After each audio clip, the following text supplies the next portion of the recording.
Check this out, 41 knucklehead.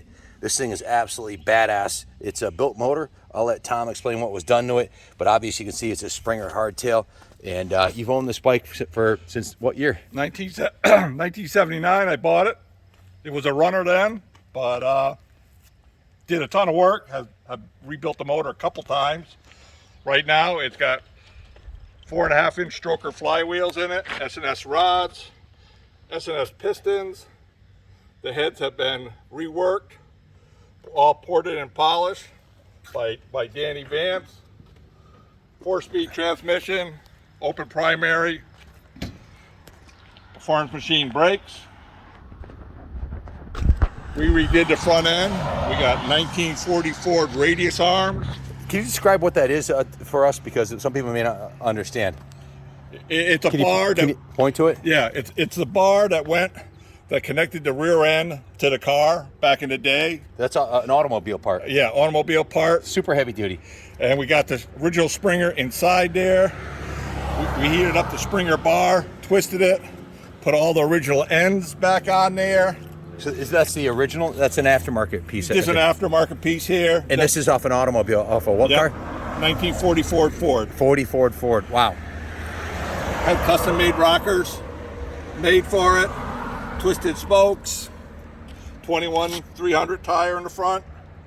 It still is a 6-volt, but it's a kicker. I think real men kick their bikes to start them. And if you know the process, after 3 or 4 kicks, it starts. The custom paint job was done by Rhodes Studio in Plainville, Connecticut. Yeah, he's famous. And this actual paint job was done over 20 years ago. Do you have a name? You have a name for the bike? It's just my bitch. So you've had it 43 years. I've had it 43 years. And you had told me you'd won a few trophies with this too, huh? Oh, I've won numerous trophies with it. I've drove it up to the Harley Rendezvous in upstate New York in the 80s. In, I'd say, 82, 83, and 84, 3 years in a row. It's never been in a magazine, but it should have been. It should have been, because it's definitely unique. It's got a lot of gold plating on there too. Like the springs are gold plated. The handlebar mounts are gold plated. Full performance machine brake system, including the rotor caliper lines, braided stainless lines. Now, this isn't your average knucklehead. This is a performance knucklehead. Oh, absolutely. And this one's built to run with the S&S flywheels, S&S crankshaft. Dan Vance, who does nothing but port heads now on Harley Davidsons for a living. He built my FXR back in 1993. He's been around forever. He did the heads on this bike, and boy, ain't that beautiful, those knucklehead heads. And it's the motor cases are actually chromed, as well as the entire transmission chromed. It'll clean up like a new penny. It's been a little dusty. How old do you know, Tom? I will be 68 here in another month. 68.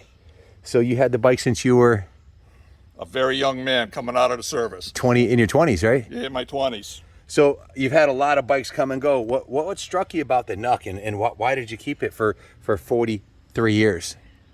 It's a head turner. It's never let me down, and it's just so unique. I mean, I like the 75, and this is all about the 75. Yep. A nice, comfortable Lapera saddle. Looks pretty nice and cushioned. Describe the rear rim there. That's got like a that is actually Maltese cross. Yeah, that was actually specially made from the guys who used to make the wheels for Orange County Choppers in Wallingford, Connecticut. And that was just a one-off wheel that they made for me. What year? I want to say that was in the 90s sometime. Did it start its life as a Fat Boy rim, or was yes, it did. So that's what it started out. Genuine Harley Davidson Fat Boy rim. Now this is a genuine Harley Davidson frame on here too. No Chinese frame shit on this. This is absolutely not. I mean, original transmission. You can see the kicker, original kicker. It doesn't have the square knob coming out of it like a replacement. Original engine cases. I'll show you the serial number on the other side, which is it's beautiful. The cases are beautiful. They're chromed. Hard to find a set of cases that hasn't been welded on or cracked and messed up. This is not a repro toolbox. This is off a 38 Knuck. And the performance machine brakes on the back. You took the original bike that you had forever and you made it perform about as good as you possibly can. New wheels, and the brake system. This is a kick. It's a brake system that could be on a modern performance Harley with the performance machine caliper. Describe the rotor. That's something special too. Yeah, I mean that was drilled by the same people that did the wheels for me.